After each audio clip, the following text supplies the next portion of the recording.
Hello and welcome to YTV. I'm Stefina Yuli. Today we're here with Scott Stern and Scott Greenberg to discuss student activism on campus and the administration's response to it.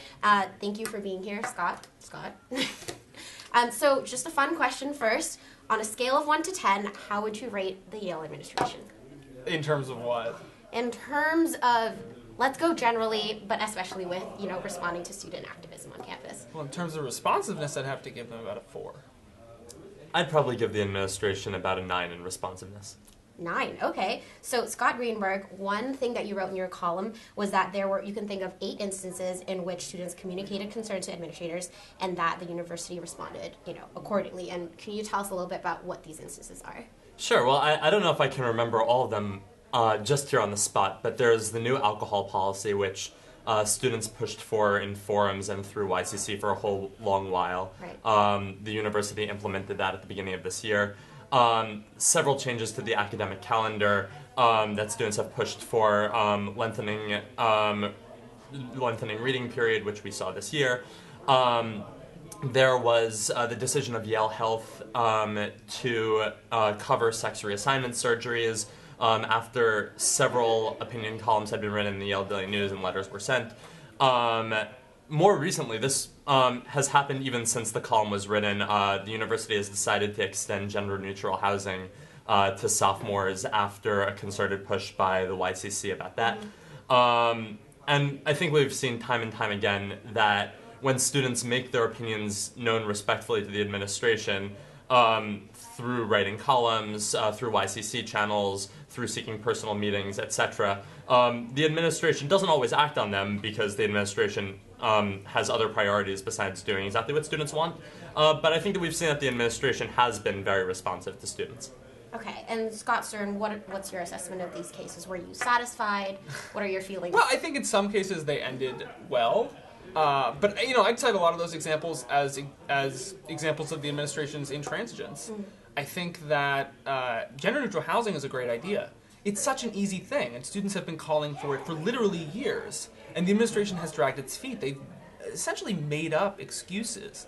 And the fact that it finally happened is great. But it took a lot more than students writing columns. It took real vocal activism. And I think a great example of this is the grading debate, which I'll admit I was involved in. But that's an example where the administration proposed a change to the grading policy without consulting students. I think there was one meeting of the dean's ad hoc committee where they consulted students, but for the most part, no one knew this was happening. And it didn't take a petition, it didn't take columns. It took 60 or 70 students in front of their meeting holding up signs and talking to them to get them to change that one. And that's another example, though, where they did change. There are plenty of things where they're refusing to move in spite of vocal student activism. Like divestment is a great example.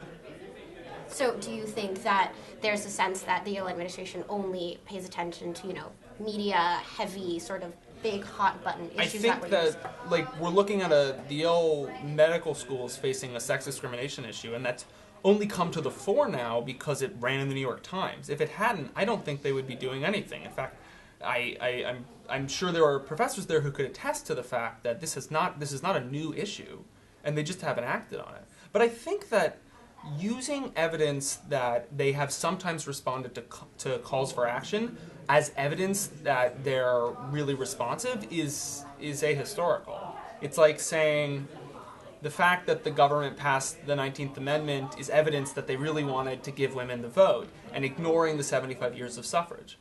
The suffrage movement. Well, so I have an entirely different read on the history, as you might imagine. Particularly with the grading protest, there was in fact a petition that garnered 1,300 signatures, and the protest, while covered in the YDN, had very little broader media coverage. In fact, it ran on the front page of the YDN. So it was on the YDN. Right, but professors said to the people who were there, you were the ones who made us change our votes. As I recall, and I in fact was standing on the sidelines while the protest was happening, most professors walked by and ignored the protesters. I can't think of someone who, actually I can think of one person, but almost everyone took our flyer. Very few professors refused to engage. Professors want to engage with students. It's the administration that blocks them. Well, so I also don't think that this is the case. I think that we have here an incident where there were two channels, one a protest with chanting and signs and so on, and one a petition with 1,300 signatures.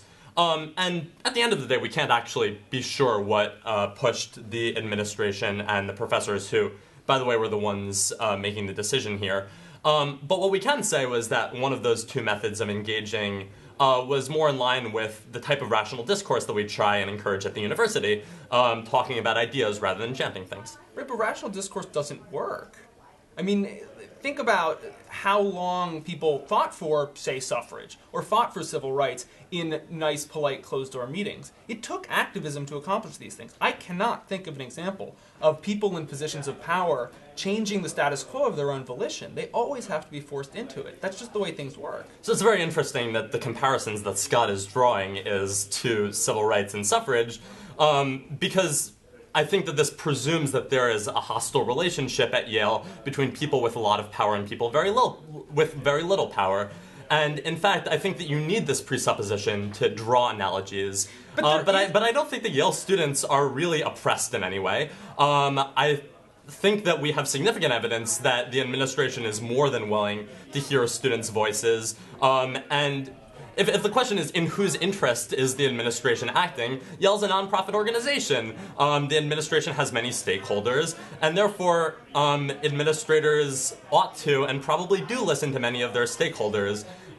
We can't say, right, we can talk about structural oppression of men over women and say it is in men's structural interests to degrade and hold back women. I don't think we can make a similar claim about the administrators of Yale that it's in their structural interests to not listen to students. I think that administrators know that when they listen to students who express their opinions rationally, which is, by the way, what we do in seminars and lectures all the time. You don't see people bringing signs to seminars. We clearly both think that rational discourse works sometimes to convince people.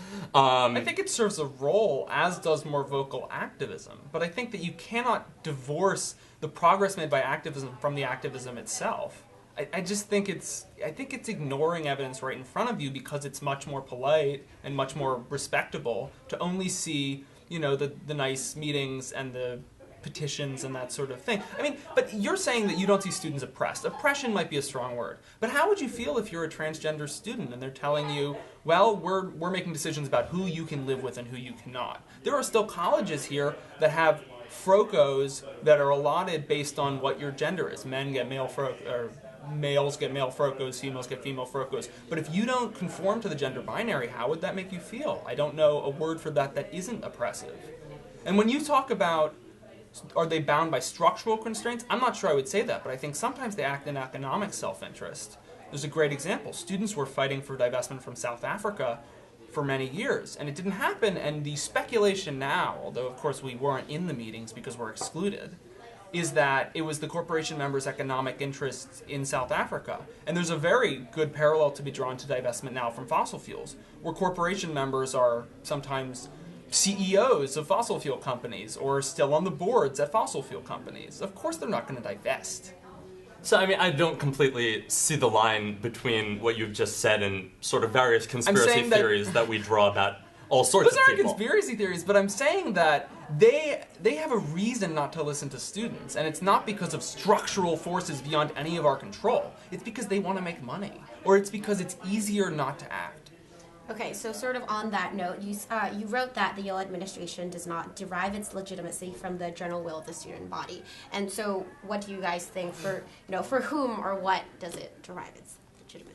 Well, as I said, Yale University has a variety of stakeholders, some of which are the students, some of which are the staff who work for the university. I doubt that Scott thinks that the student voice should override, say, the voice of dining hall workers. No, I don't, but I also think that they're systematically excluded. Why, when Yale is making major decisions, are staff, students, why are none of us, for that matter, faculty, lecturers, graduate students, why are all of us, except for a handful of selected of professors and administrators, why are all of us excluded from the decision-making process? Well, to say that we're excluded is to sort of presume the conclusion that people aren't listening to what students and staff and alumni and faculty... So when Yale decided to build the 2 new residential colleges, there were 2 polls done by the YDN, and both found that a majority of students opposed the move. I'm not saying that should be like a veto on the decision, but it's crazy that students were not in the room making that decision. Well, so I think that this distinction between being in the room and being listened to is largely a not meaningful one. I, in fact, don't see any distinction whatsoever. As long as students are being listened to, as long as administrators are aware of what students believe, because students have communicated it to them, and are willing to take what students believe as one piece of evidence in many, it's worth noting that on the question of the new residential colleges, another of Yale's stakeholders is the American public. And while it might not benefit current Yale, of course it is. You think that Yale has a response. Public? You Like think the that whole, Yale, like 310 million people. of course, are you think that Yale stakeholders has in Yale responsibilities to America. That's why you think that Yale should have affirmative action and so on and so forth, because Yale owes things to America in terms of the students that it admits. I don't exactly think Yale owes things to America. Of course, every one of us thinks that Yale owes things to America. This is why part of Yale's mission is training leaders. This is That was back. Yeah. still in the mission statement. And the fact is that while it tremendously benefits current students of Yale to keep the university at its current size, it really doesn't benefit the American public, many of whom could be getting a Yale education. This is not the issue we're debating, but as long as we're talking about it, I don't think anyone is opposed to, in a perfect world, giving as many people access to this education as possible. But I think the problem is the administration isn't adequately increasing the amount of study space. They aren't adequately increasing the number of teaching assistants, or for that matter faculty members.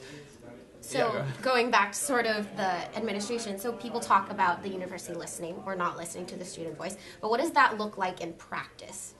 What do you envision it? So I think that when we choose, say, a new president or a new dean or make a major decision, there should be a room, and there should be the decision makers in the room, and it should be students, and that's students in all schools in the university, staff members, faculty, a couple administrators, maybe even alumni, and I think, it wouldn't be a terrible idea to include members of the New Haven community if we're going to do something like build a giant new building.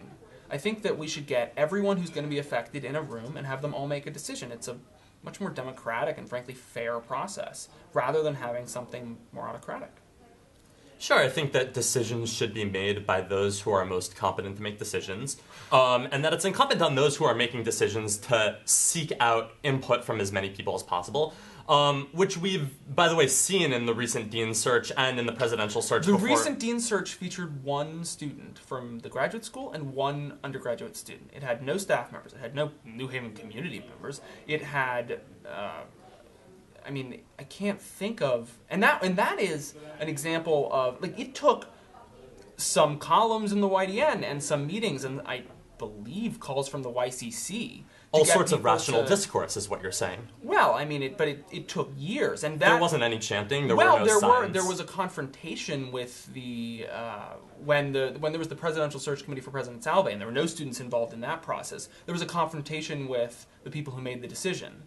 And I think that I also think it's the specter of chanting. Yale knows that chanting will get on the news. What specter of chanting? Yale knows that it's no longer the 1960s. Yale knows that most students are apathetic. I don't think that Yale is really... When you saw chanting at Swarthmore, it made national headlines. Swarthmore isn't Yale. You're right.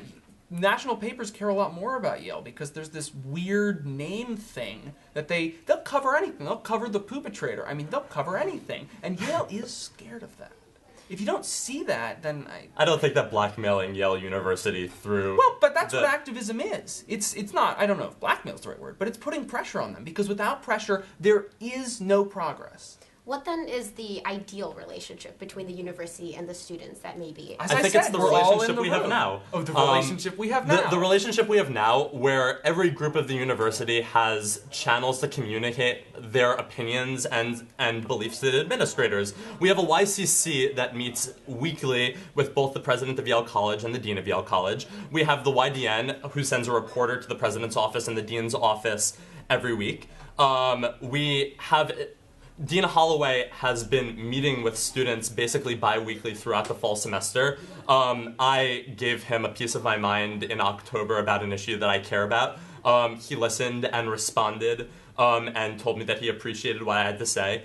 And I have no doubt that if I were successful in making a good enough argument, then I would be able to convince him because he was all ears. I think that the faculty have just set up a Senate this is an excellent step to the faculty conveying their opinions in a respectful and organized way to the administration. I think we could go through the various stakeholders of the university, and we could outline the various ways in which all of those people have channels to be listened to. Yeah, so, I mean, I actually agree with something Scott said earlier, which is I think the most competent people should be making the decision. And I do not think that many members of the Yale Corporation are terribly qualified for that job. A lot of them, in fact, most of them, are business people who are really loosely affiliated with the university, if at all. I don't see in what realm they're qualified to make decisions for a non-profit educational institution. Meanwhile, students, faculty members, staff, we are stakeholders in this university. I don't know why we need channels of communication. Why don't we actually play a role in making the decision actively? And as long as we don't, it takes activism as well as respectable means of communication to get stuff done. A great example is, I mean, looking beyond the grading debate, a great example is financial aid. It took years of really, really vocal activism to get stuff done. Finally, in 2007, there was a sit-in, and that year, they reformed financial aid. Well, so I first of all think that the reason why the Yale Corporation exists is because Yale is a very large and very complicated institution. And therefore, the Yale Corporation consists of people who are extremely competent. The CEO of Chanel should really be running a non-profit educational because the principles behind running large and complicated institutions are... A large and complicated institution that is fundamentally different than the one that she's used to running. It's not fundamentally different. Chanel is trying to accomplish certain objectives with certain resources. Chanel is trying to make money. Chanel is trying to not educate people. Yale has different objectives, but the practices of running a large organization to accomplish objectives, and by the way, Chanel isn't just trying to make money. Chanel is also trying to increase market share. Chanel, to make money? Well, so hold on. You're an economics major. What's the purpose? No, there are all sorts of theories of the corporation in economics that don't presuppose that corporations are trying to make money, that are well substantiated. Sometimes corporations are trying to maximize shareholder value. To make money. Well, but sometimes the corporations that make money aren't maximizing shareholder value. I think this is a naive vision of what corporations do. Sure, but I mean, this is a naive vision of university governance. You think that if you run one large institution that has stakeholders and does things, that means you're qualified to run a non-profit educational institution that, by the way, you're never here. When you're a corporation member, yes, I've been told that the Yale Corporation is an unusually involved governing body. They talk on the phone and they read things about Yale, but they are actually here on campus. There are very few university governing bodies that in a lot of small liberal arts colleges, when they're doing things like hiring faculty or, hiring a president, they involve students on that committee. And it doesn't take years to get students there. That's just the way they run. If you look at a college like, I could be getting this wrong, but I think it's Pitzer. The students approached the administration, they said, I think we should divest from fossil fuels. The administration said, that sounds interesting, why don't you tell us more about it? And they did, and then Pitzer divested. So we had the same thing here, except Yale had a different conclusion, and I think that people who have bitter grapes because the university doesn't agree with them can't complain about illegitimacy. The university listened to students. The university didn't listen to students. The university listened to people who are involved financially in fossil fuel companies, and besides... Again, this is a conspiracy theory, but I'm interested in what your next question But besides, they were never going to do it anyway, because they just don't respect you and me. It's presupposing if a majority of students if you're presupposed to believe that the administrators are malicious towards students, that's the only conclusion that you're going to come to. Malicious. I think that if you look at the evidence, you can see many times when the administrators have listened and been very responsive to students, and I don't think that we need to indulge ourselves in conspiracy theories to shake our confidence in that. Okay, so you wrote that, this sort of issue is born out of a general suspicion for authority. Do you feel that, are you suspicious of authority, or do you feel that... I am suspicious of authority. Do you feel he's overly suspicious? Well, so this is a thing that happened in mostly the 1960s when Yale students actually cared about things. Where there was lots of rebellion and lots of revolt, and it was presumed that all authorities in society were basically incompetent to tell anyone what to do. And I think that we saw that the 1960s were a time of radical, somewhat positive, but also quite negative social upheaval. And this resistance to authority and dislike of authority has persisted till today, much, in my opinion, to the detriment of our Yale community. So, I actually took a class last semester called Comparative Social Movements and Comparative Perspectives about the 1960s. And I think they were a mischaracterized decade. But I will say that it wasn't just the 60s. I mean, students have been vocally calling for things since Yale was founded. And this has been happening, in the 70s there was that great protest run by Christine Ernst where the women of the crew team took off their shirts, and I think they did that in front of the New York Times. Part of the long 60s. Oh, the long 60s. I mean... The 60s lasted until 75. Did the 60s last until 2007? I mean, like, there have been sit-ins all the time. There was activism in the 90s. I mean, you're right. The 60s were a time of particular social upheaval, but...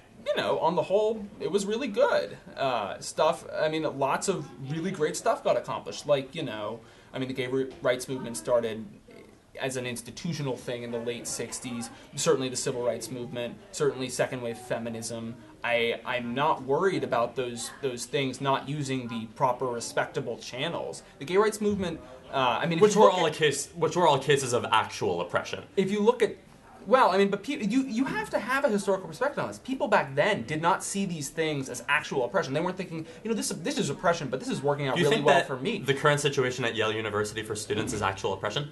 I think that it is a power dynamic, and I think that students have less power. Should all power dynamics be overthrown? No, but I think that when you use a word like oppression because you think it's like a really sensitive word, you're skating over the point, which is there are people here, maybe not you and maybe not me, but there are people here who are suffering. I mean, I don't know why students have to pay thousands of dollars every year when the promotional material of Yale says this university will be free for you if your family makes under X dollars. It's misleading. I don't know if that's oppression, capital O, but it's not fair. And it's something that Yale could easily remedy, and they don't. So there are things that we don't like. But Scott has acknowledged that not all power dynamics are bad, not all power dynamics need to be overthrown, and in particular power dynamics where there are channels to change the things that we don't like. The YCC just released this 57-page report about financial aid. Well, let's see where that goes. Honestly, I have tremendous respect for the people who drafted that proposal, but I've met with administrators who said, I think that, what's the word they always use? Skin in the game. I think that people on financial aid need to have skin in the game. I think they philosophically do not believe in getting rid of the student contribution. Is it legitimate for administrators to hold positions? Certainly they can hold their own opinions, but I think they need to act in the interests of Yale, and they also should acknowledge the the difficulty it is for students to get that amount of money. They should acknowledge that a massive amount of students believe something, but they hold this belief that you apparently do too, which is we know better. So actually, therefore, I'm on your side about financial aid as it happens. But financial aid is one issue. The logical conclusion of your argument is whenever the administration does something that I don't agree with, it must be illegitimate because they're not listening to the student voice. There's plenty of things that they do that I don't agree with where I think they actually are heeding the student voice, but I think that it's just that's it. They don't heed the student voice very often, so sometimes I agree with them, sometimes I don't, but it doesn't make a difference. They don't listen. Okay, we're coming up on our time now, but just one last question. What is one thing that you wish for, maybe just going forward, for the relationship between the university and its students? Scott Stern. Well, I think that students should play a much more active role, and students and staff should play a much more active role in decision-making. They should not have to communicate to administrators through channels to tell them what they want to happen, maybe. They should be in the room and make the decision. It's simple. Okay. I think that people should try emailing administrators when they're upset about things, because they'll find, as I have, that administrators are more than happy to answer their emails, possibly to meet with them, to hear what they say, and to engage in exactly the sort of discourse that our university is founded on in everything that we do here. Okay. Scott, thank you so much for joining us. Sure. For YTV, this has been Scott versus Scott, and we'll see you soon. Thank you.